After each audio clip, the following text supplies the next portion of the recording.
வீடுகளில் விரிசலா நீர்க்கசிவா? உங்கள் கட்டடங்களில் ஏற்படும் அனைத்து பிரச்சனைகளுக்கும் நிரந்தர தீர்வை உத்தரவாதத்துடன் தருகிறது பில்டிங் டாக்டர். ஆளுநர் ஆர்.என். ரவிக்கு அரசியலோ வரலாறோ தெரியாது என்று மார்க்சிஸ்ட் கம்யூனிஸ்ட் கட்சியின் மாநில செயற்குழு உறுப்பினர் கனகராஜ் குற்றம் சாட்டியிருக்கிறார். ஆளுநரின் சமூக வலைதள பதிவு குறித்து கனகராஜன் நமது செய்தியாளர் சுகுனியா நடத்திய கலந்துரையாடலை பார்க்கலாம். ஆர்.என். ரவி பொதுவாக அவருக்கு வரலாறும் தெரியாது, நிர்வாகமும் தெரியாது, விழுமியங்களும் தெரியாது. எனவே அவர் வாயில வந்ததை பேசிட்டு போயிடுவாரு. முத நாள் காந்தினால இந்தியாவுக்கு சுதந்திரம் கிடைக்கலம்பாரு, அடுத்த நாள் நான் காந்தியை தப்பா பேசலன்னு சொல்லுவாரு. அது அவருடைய இயல்பு. 44 தியாகிகளையும் கேலி செய்வதாக இருக்கும் அப்படிங்கிற ஒரு வார்த்தையும் அவர் பயன்படுத்துறாரு. கான்கிரீட் கட்டிடம் அங்க தியாகிகளுக்காக இருக்கக்கூடாது அப்படின்னு நினைக்கிறாரா, அல்லது அதுக்கு மாற்றாக வேற ஏதாவது சிறிய அளவிலான அந்த ஏழைகள் எப்படி வாழ்ந்தாங்களோ அதே மாதிரியான ஒரு கட்டடம் வேணும்னு நினைக்கிறாரா? எப்படி? அவர்தான் கேவலப்படுத்துறார். அவர் தியாகத்தை கேவலப்படுத்துகிறார். அந்த 44 பேருக்கும் அப்படி ஒன்று வைக்கக்கூடாதுன்னு நினைக்கிறாரு. அதனுடைய பொருள் என்ன அப்படின்னு சொன்னா, அவர்கள் குடிசையற்றவர்களாக இருந்தார்கள், அவர்கள் வாழ்வற்றவர்களாக இருந்தார்கள். இனிமே வரக்கூடிய இவங்களுக்கெல்லாம் பாடம் நடத்துறதுக்கான ஒரு இடத்தை தமிழ்நாடு முழுவதும் இருக்கக்கூடிய மக்கள் தங்களுடைய உழைப்பிலிருந்து ஒரு பகுதியை கொடுத்திருக்காங்க. அதை அவங்க விரும்பி கொடுத்தது தான். அவருக்கு என்ன தெரியாதுன்னா, இப்படி ஒரு கட்டடம் கட்டியிருக்காங்க, கம்யூனிஸ்ட் கட்சிக்கு எப்படி இப்படி வந்திருக்கும்னு அவர் நினைப்பார். வீடு கட்டுவதற்கு வசதியற்ற இந்த மனிதர்கள் எல்லாம் இப்படி நமக்கான வீடு, நமக்கான கோயில், நமக்கான வழிகாட்டுதல் இது என்று அவங்க கொடுக்கறாங்க.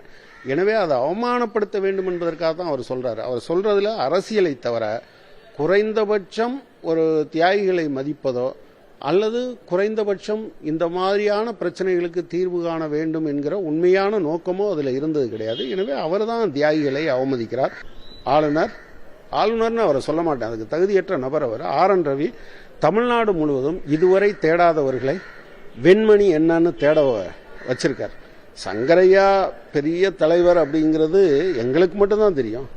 அவருக்கு டாக்டர் பட்டம் இல்லை என்று மறுத்ததன் மூலம் இளம் தலைமுறை நீங்க சங்கரையா கட்சியா அப்படின்னு நாங்க போகும்போதெல்லாம் கேட்க வச்சார் பாத்தீங்களா.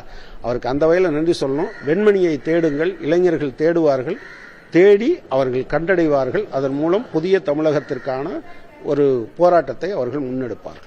பாட்டாளிகளின் சாம்பியன் அப்படின்னு உங்க கட்சியை இன்டைரக்டா அவர் ஒரு குத்தலா விமர்சிக்கிற மாதிரி இருக்கு. ஆமா, அவர் குத்தலா சொன்னாலும் சொல்லலைனாலும் நாங்க போராடும் போது எங்களை கூலிக்காரன்னு கொச்சப்படுத்துறதும், நாங்க எங்க தியாகிகளை கொண்டாடுகிற போது பாட்டாளிகளின் சாம்பியன் சொல்லிக்கிறாங்க. உன்னை சொல்லிக்க முடியுமா? நீ அது அப்படி எங்கேயாவது சொல்லுவதற்கு கூட உங்களுக்கு திராணி வேணும். நான் சொல்றேன், நான் பாட்டாளிகளின் சாம்பியன் தான். நீங்க அம்பானிகளின் சாம்பியன், பெருமுதலாளிகளுடைய சாம்பியன், நாங்கள் பாட்டாளிகளின் சாம்பியன். அதைத்தான் இந்தியா நிரூபிச்சுக்கிட்டே இருக்கு. மத்திய அரசுடைய வீடு கட்டும் திட்டத்துல கூட மாநில அரசாங்கம் ஊழல் பண்ண முடியுமா, நிர்வாக திறனற்று இருக்க முடியுமா? இந்த வார்த்தைகள் எல்லாம் ஏன் அவர் பயன்படுத்துறாரு, குறிப்பா இந்த தமிழ்நாடு அரசை நோக்கி? இல்ல அதுல நீங்க ஊழலே எங்கேயுமே நடக்காதுன்னா நான் சொல்ல மாட்டேன். ஒதுக்கீடு செய்வதில் பிரச்சனை இருக்கலாம், அல்லது ஒரு கலவை போடுறதுல பிரச்சனை இருக்கலாம். நான் அதெல்லாம் நான் அப்படியே இல்லை. ஆனா நீங்க பொத்தாம் போக்கில் போற வழியில அவர் என்ன யோசிக்கணும்னா, ஒரு 7.5 லட்சம் பேருக்கு ஒரே போன் நம்பர்ல ஆயுஷ்மான் பாரத்ல அந்த பெனிஃபிஷியரி லிஸ்ட்ல வச்சு பணம் கொடுக்கும் போது அவருக்கு ஊழல்னு தோணல.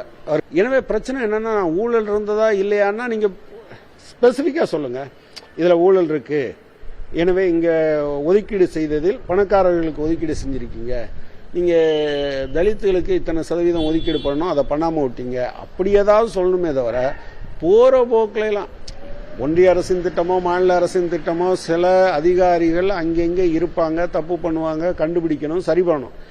ஆனா இதை வச்சுக்கிட்டு போற போக்குல எல்லாம் ஊழல் செய்யறாங்கன்னு சொல்றது இருக்கு இல்லையா, அது அரசியல் என்பதற்கு மேல அதுல ஒண்ணும் இல்லை.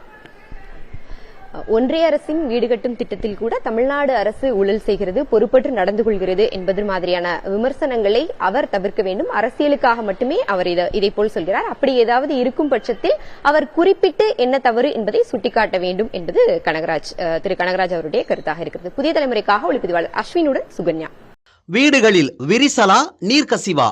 உங்கள் கட்டடங்களில் ஏற்படும் அனைத்து பிரச்சனைகளுக்கும் நிரந்தர தீர்வை உத்தரவாதத்துடன் தருகிறது பில்டிங் டாக்டர்.